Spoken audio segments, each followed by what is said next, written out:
ಬಾಗಲಕೋಟೆಯ ಗಲಾಟೆಯನ್ನ ಹಿನ್ನೆಲೆಯಾಗಿಟ್ಟುಕೊಂಡು ಬೇರೆ ಬೇರೆ ಗಲಾಟೆಗಳ ಬಗ್ಗೆ ಮಾತನಾಡ್ತಾ ಇದ್ವಿ. ಯಾಕೆ ಈ ರೀತಿ ಆಗ್ತಿದೆ, ಮನಸ್ಥಿತಿ ಕಾರಣನ, ಲಾ ಆ್ಯಂಡ್ ಆರ್ಡರ್ ಪ್ರಾಬ್ಲಮ್ ಕಾರಣನ ಅನ್ನೋದ್ರ ಬಗ್ಗೆ ಮಾತನಾಡ್ತಾ ಇದ್ವಿ. ದಿಲೀಪ್ ಅವರೇ, ನಟರಾಜ್ ಗೌಡರು ಹೇಳಿದರು, ಯಾರು ಕಿಡಿಗೇಡಿಗಳಿದ್ದಾರೋ ಅವರನ್ನು ಯಾವ ಕಾರಣಕ್ಕೂ ಸಹಿಸಿಕೊಳ್ಳುವಂಥ ಕೆಲಸವನ್ನು ಮಾಡಲ್ಲ. ಈಗ DJ ಹಳ್ಳಿ KG ಹಳ್ಳಿ ಇದ್ದಾಗ ನಿಮ್ಮ ಸರ್ಕಾರ ಆಯಿತು, ಒಂದಿಷ್ಟು ಜನರನ್ನು ಅರೆಸ್ಟ್ ಮಾಡಿದ್ರಿ. ಇವರು ಸರ್ಕಾರ ಬಂತು, ಗಲಾಟೆಗಳಾಯಿತು, ಅರೆಸ್ಟ್ ಮಾಡಿದ್ದಾರೆ. ಇದನ್ನು ಬಿಟ್ಟು ಸರ್ಕಾರ ಏನು ಮಾಡಬೇಕು ಅಂತ ಹೇಳೋದು? ನೀವು ಏನು ಮಾಡೋದಕ್ಕೆ ಸರ್ಕಾರ ಸಾಧ್ಯ ಇದೆ? ಯಾರು ಕಲ್ಲೆಸ್ದಿದ್ದಾರೋ ಅರೆಸ್ಟ್ ಮಾಡ್ಬೋದು ಸರ್. ನೋಡಿ, ಸಿದ್ದರಾಮಯ್ಯನವರು ಹೇಳ್ತಾರೆ, ಅಲ್ಪಸಂಖ್ಯಾತರು ಮಾಡ್ತಕ್ಕಂಥ ಕೀಟಳೆಗಳನ್ನ ದಯಮಾಡಿ ಬಹುಸಂಖ್ಯಾತರು ತಡ್ಕೋಬೇಕು. ನಾನು ವಿಡಿಯೋ ಕೊಡ್ತೀನಿ ನಟರಾಜ್ ಗೌಡ್ರು ಬೇಕಾದ್ರೆ ಮೇಲೆ. ದಯಮಾಡಿ ಯಾವತ್ತೂ ಹೇಳಿಲ್ಲ ಕೀಟಳೆಗಳನ್ನ ತಡ್ಕೊಬೇಕು ಅಂತ ಹೇಳಿರ್ತಕ್ಕಂಥ ನಾನು ವಿಡಿಯೋವನ್ನ ಕೊಡ್ತೀನಿ.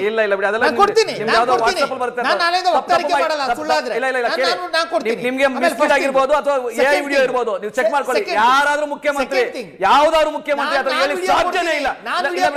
ನೀವು ವಿಡಿಯೋ ಕೊಟ್ಟರು ಕೂಡ ನೀವು ಕೊಟ್ಬಿಟ್ಟೆ ಮಾತಾಡಿ. ಇಡೀ ರಾಜ್ಯದಲ್ಲಿ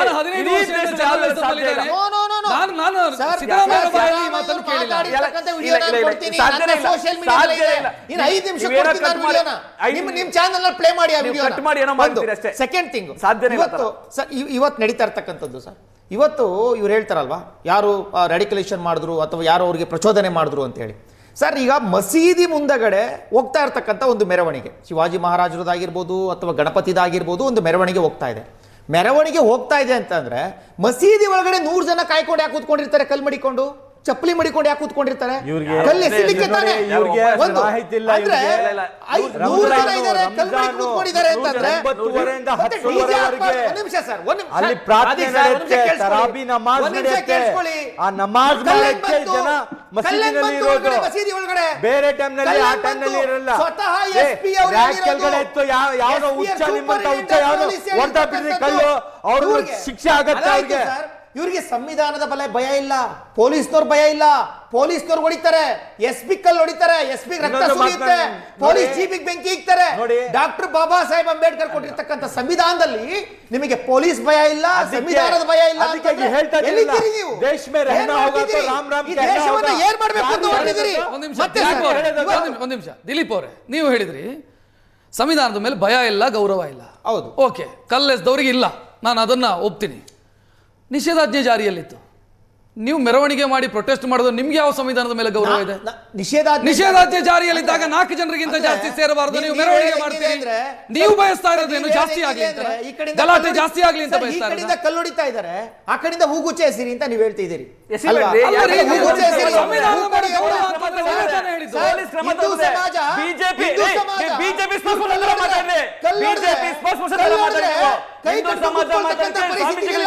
ನೀವು ಹಿಂದೂ ಸಮಾಜ, ಮುಸ್ಲಿಂ ಸಮಾಜ ಮಾಡಬೇಡಿ. ನಿಮ್ಮದೇ ನಿಮ್ಮದೇ ಸರ್ಕಾರ ಇದ್ದಾಗ ನಟರಾಜ್ ಗೌಡ್ರೆ, ಈಗ ಒಂದ್ ನಿಮಿಷ, ನಿನ್ನೆ ಬಾಗಲಕೋಟೆ, ಒಂದ್ ನಿಮಿಷ ಗೌಡ್ರೆ, ಈಗ ನಿನ್ನೆ ಬಾಗಲಕೋಟೆಯ ಇನ್ಸಿಡೆಂಟ್ ಅನ್ನೇ ಕೇಳ್ತಾ ಇರೋದು ನಾನು. ನಿಷೇಧಾಜ್ಞೆ ಜಾರಿಯಾಗಿದೆ, 24ನೇ ತಾರೀಕಿನವರೆಗೂ ಕೂಡ ನಿಷೇಧಾಜ್ಞೆ ಇದೆ. ನಿಷೇಧಾಜ್ಞೆ ಇದ್ದಾಗ ಸಭೆಗಳನ್ನ ಮಾಡಬಾರದು, ಮೆರವಣಿಗೆ ಮಾಡಬಾರದು. ಮೆರವಣಿಗೆ ಮಾಡ್ತೀರಿ, ಸಭೆ ಮಾಡ್ತೀರಿ.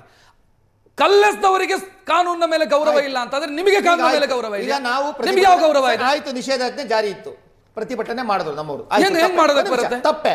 ಆದ್ರೆ ಆ ಪ್ರತಿಭಟನೆ ಮೇಲೆ ಕಲ್ಲು ಹೊಡೆದ್ರಲ್ಲ, ಕಲ್ಲು ಹೊಡೆದ್ರು ಅವ್ರ ಮೇಲೆ. ಆ ಕಲ್ಲು ಹೊಡೆದ್ರಿಗೂ ಅದ್ರ ಮೇಲೆ ಗೊತ್ತಿರ್ಬೇಕಾಯ್ತಲ್ಲ ಕಾನೂನು. ಅವರು ಬಂದು ಕಲ್ಲು ಹೊಡಿತಾರೆ ಅವ್ರ ಮೇಲೆ. ಸೊ ಹಾಗಾದ್ರೆ ಸಂವಿಧಾನಕ್ಕೆ ಗೌರವ ಇಲ್ಲ. ನೀವು ದೊಡ್ಡದಾಗಬೇಕು ಅಂತ ಬಯಸ್ತಾ ಇರೋದು. ನೀವ್ ಹೇಳೋದು ಹೆಂಗಿದೆ ಸರ್, ಇದು ಪ್ಯಾಟರ್ನ್ ಸರ್, ಪ್ಯಾಟರ್ನ್. ಅವ್ರು ಕಲ್ಲು ಹೊಡಿತಾರೆ, ಕಲ್ಲು ಹೊಡೆದಾದ್ಮೇಲೆ ನಾವು ನಿಷೇಧಾಜ್ಞೆ ಜಾರಿ ಮಾಡ್ತೀವಿ. ನಿಷೇಧಾಜ್ಞೆ ಜಾರಿ ಮಾಡಿದ್ಮೇಲೆ ನೀವು ಸುಮ್ಮನೆ ಬಿಡಿ, ಮನೇಲಿ ಬಾಕಲ್ ಹಾಕೊಂಡು ಸುಮ್ಮನೆ ಬಿಡ್ಬೇಕು. ಈ ಜಾರಿ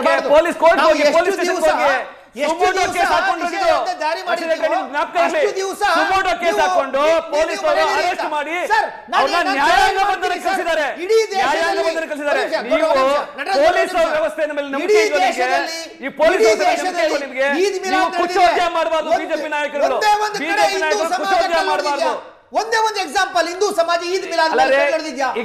ಈದ್ ಮಿಲಾದ್ಗೆ ಜ್ಯೂಸ್ ಕೊಟ್ಟಿದ್ದೀವಿ ಅವರಿಗೆ ಹಣ್ಣು ಹಂಪಲುಗಳನ್ನ ಕೊಟ್ಟಿದ್ದೀವಿ. ಅದು ಆ ಕಡೆಯಿಂದಲೂ ಆಗಿದೆ. ಗಣಪತಿ ಮೆರವಣಿಗೆ ತಡ್ಕೊಳ್ಳಲ್ಲ ಇವರಿಗೆ, ಗೊತ್ತಾ ಸರ್? 1 ಲಕ್ಷ ಕಡೆ ಇಸ್ಲಾಂ ಮೂಲಭೂತವಾದ ಇವ್ರು ತಲೆ ತುಂಬಿಕೊಂಡಿರ್ತಕ್ಕಂಥ ನಟರಾಜ್ ಗೌಡ್ರೆ, ನನಗೆ ನಟರಾಜ್ ಗೌಡ್ರೆ ಈಗ ಪ್ಲೀಸ್ ನಟರಾಜ್ ಗೌಡ್ರೆ, ದಿಲೀಪ್ ಅವರು ಏನ್ ಹೇಳ್ತಾ ಇರೋದು ಅಂತಂದ್ರೆ, ಸರ್ಕಾರ ಕಾನೂನು ಪ್ರಕಾರ ಕ್ರಮ ಕೈಗೊಳ್ಳುತ್ತೆ, ಓಕೆ, ಕೇಸ್ ಮಾಡುತ್ತೆ, ಅರೆಸ್ಟ್ ಮಾಡುತ್ತೆ. ಬಟ್ ಇಲ್ಲಿ ಪ್ರಾಬ್ಲಮ್ ಇರೋದು ಮೆಂಟಾಲಿಟಿಯ ಪ್ರಾಬ್ಲಮ್, ಮನಸ್ಥಿತಿಯ ಪ್ರಾಬ್ಲಮ್. ಇದು ಬಾಗಲಕೋಟೆದು ಒಂದು ಪ್ರಾಬ್ಲಮ್ ಅಲ್ಲ, ನಾನು ಆಗ್ಲೇ ಹೇಳಿದೆ, ಮಧ್ಯಪ್ರದೇಶದಲ್ಲಾಗಿದೆ, ಹೈದರಾಬಾದ್ ಆಗಿದೆ. ಈ ಮನಸ್ಥಿತಿಯನ್ನ ಸೀರಿಯಸ್ ಆಗಿ ಅಡ್ರೆಸ್ ಮಾಡಬೇಕಾಗತ್ತೆ.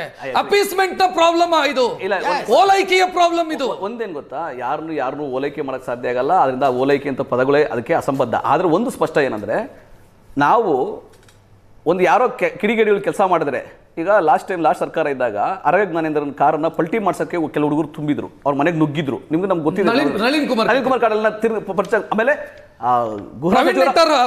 ಇಲ್ಲ ಕೇಳಿ, ಗೃಹ ಸಚಿವರ ಮನೆಗೆ ನುಗ್ಗಿದ್ರು, ಗೇಟ್ ಅನ್ನು ಒಡೆದು ನುಗ್ಗಿದ್ರು ಗೃಹ ಸಚಿವರ ಮನೆಗೇನೆ. ನೀವು ಅವ್ರನ್ನ ಕಿಡಿಗೇಡಿಗಳಂತೀರಾ? ನಾನು ಉತ್ತರ ಕೊಡ್ತೀನಿ, ಕೇಳಿ, ನಾನು ಉತ್ತರ ಕೊಡ್ತೀನಿ. ಯಾಕಂದ್ರೆ ಎಲ್ಲಿ ಮೂಲಭೂತ ಹೆಚ್ಚಿಗೆ ಆಗ್ತದೆ ಕೇಳಿ, ನಾನು ಇಡೀ ಸಮುದಾಯದ ಮೇಲೆ ನಾನು ಅಪಾಯಕಾರಿ ಮೆಂಟಾಲಿಟಿ ಬಗ್ಗೆ ಕೇಳಿದೆ. ಆ ಅಪಾಯದ ಅರಿವು ಆಗಿಲ್ವೋ? ಆದ್ರೂ ಸುಮ್ಮನೆ ಕೇಳಿ, ನಾನು ಮೂಲಭೂತವಾದ ಅನ್ನೋದು ಅದು ಮುಸಲ್ಮಾನಲ್ಲಾಗ್ಲಿ, ಹಿಂದೂಗಳಾಗ್ಲಿ, ಕ್ರಿಶ್ಚಿಯನ್ ಆಗ್ಲಿ, ಮೂಲಭೂತವಾದ ಅನ್ನೋದು ಡೇಂಜರ್, ಎಕ್ಸ್ಟ್ರೀಮಿಸಮ್ ಡೇಂಜರ್. ಒಂದು ಕಡೆ ಡೇಂಜರ್ ಅಂತ ಹೇಳ್ತೀರಿ, ಮತ್ತೊಂದು ಕಡೆ ನಿಮಗೆ ಗೊತ್ತಿಲ್ಲ. ಆ ಓಲೈಕೆನೇ ಪ್ರಾಬ್ಲಮ್ ಆಗಿಲ್ಲ. ಕೇಳಿ, ಸಿಂದಗಿನಲ್ಲಿ ಪಾಕಿಸ್ತಾನ ಧ್ವಜ ಹಾರಿಸಿದಾರು ನೋಡಿ, ಇದೇ ಪ್ರಾಬ್ಲಮ್ ಇರೋದು. ರಾಮಸೇನೆ ಅಲ್ಲಿಗೆ ಬಂದಾಗ ಬಾಗಲಕೋಟೆ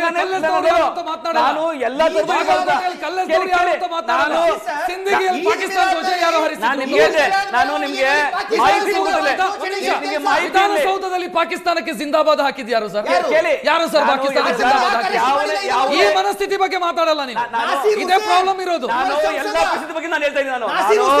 ಅದೇ ಮೂಲಭೂತವಾದವನ್ನು ಕೂಡ ಯಾರು ಮಂಗಳೂರು ಕರಾವಳಿ ಭಾಗದಲ್ಲಿ ಮಾರಲ್ ಪೋಲಿಸಿಂಗ್ ಮಾಡ್ತಾ ಇದ್ದಾರೆ, ನೈತಿಕ ಗೂಂಡಾಗಿರಿ ಯಾರು ಮಾಡ್ತಾ ಇದ್ದಾರೆ, ಅದೂ ಮೂಲಭೂತವಾದ.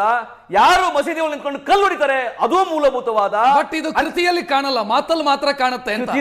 ಕೃತಿಯಲ್ಲಿ ಕಾಣಲ್ಲ. ಪೊಲೀಸ್ ಇಲಾಖೆ ಪಾಕಿಸ್ತಾನಕ್ಕೆ ಜಿಂದಾಬಾದ್ ಹಾಕಿದ್ರೆ ನೀವು ಆರಂಭದಲ್ಲೇ ಆ ಘಟನೆಯನ್ನು ಒಪ್ಕೊಳ್ಳಲ್ಲ, ಇಲ್ಲ ಹಾಗೇ ಇಲ್ಲ ಅಂತ ಹೇಳ್ತೀರಿ. FSL ರಿಪೋರ್ಟ್, ಒಂದು ನಿಮಿಷ, FSL ರಿಪೋರ್ಟ್ ಬರುತ್ತೆ. FSL ರಿಪೋರ್ಟ್ ಬಂದ ನಂತರ ಅನಿವಾರ್ಯವಾಗಿ ಒಪ್ಪಿಕೊಳ್ಳಬೇಕಾಗುತ್ತೆ. ಇಲ್ಲಿವರೆಗೆ ಚಾರ್ಜ್ ಶೀಟ್ ಮಾಡಿಲ್ಲ, ಇಲ್ಲಿಯವರೆಗೆ ಚಾರ್ಜ್ ಶೀಟ್ ಮಾಡಿಲ್ಲ. ಕೇಳಿ, ಅದು ತನಿಖೆ ಆಗ್ತಾ ಇರೋದ್ರಿಂದ ಇಲ್ಲಿವರೆಗೆ ಚಾರ್ಜ್ ಶೀಟ್ ಆಗಿಲ್ಲ. ತನಿಖೆ ಆಗ್ತಾ ಇದೆ, ತನಿಖೆ ಆಗ್ತಾ ಇದೆ. ನೀವೇನ್ ಗೊತ್ತಾ, ನಾವೇಳ್ತಾ ಇದೀವಿ ಅಂದ್ರೆ, ನಾನು ಯಾರು ಪಾಕಿಸ್ತಾನ ಜಿಂದಾಬಾದ್ ಅಂತ ಹೇಳ್ತಾರೆ ಅವ್ರ ಮೇಲೂ ಕ್ರಮ ಆಗಬೇಕು, ಅದೇ ಮೂಲಭೂತವಾದ.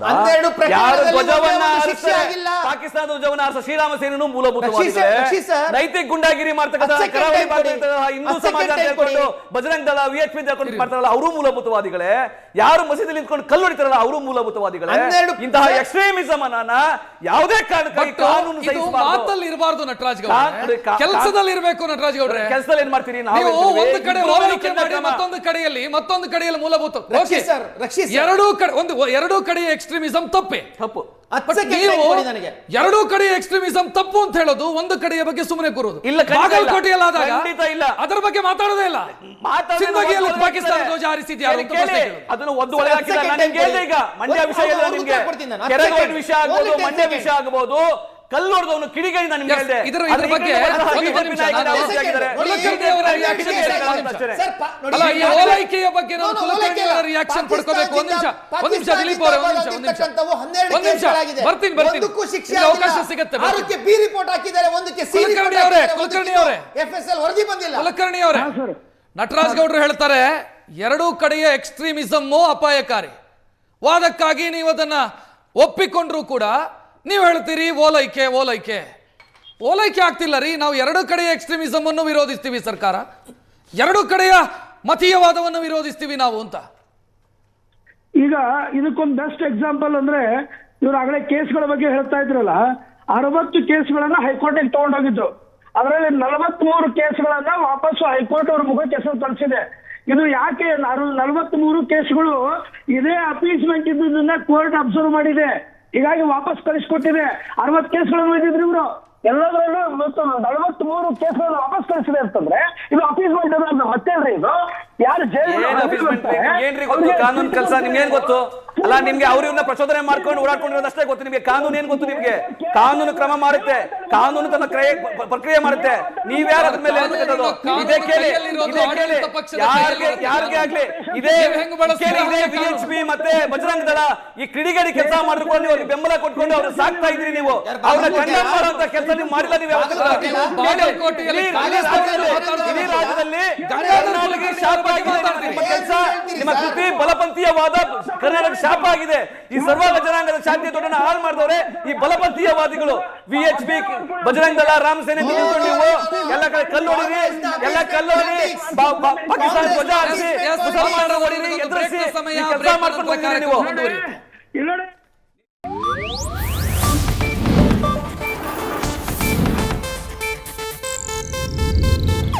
ಇದು ಏಷ್ಯಾನೆಟ್ ನ್ಯೂಸ್ ನೆಟ್ವರ್ಕ್ ಪ್ರಸ್ತುತಿ.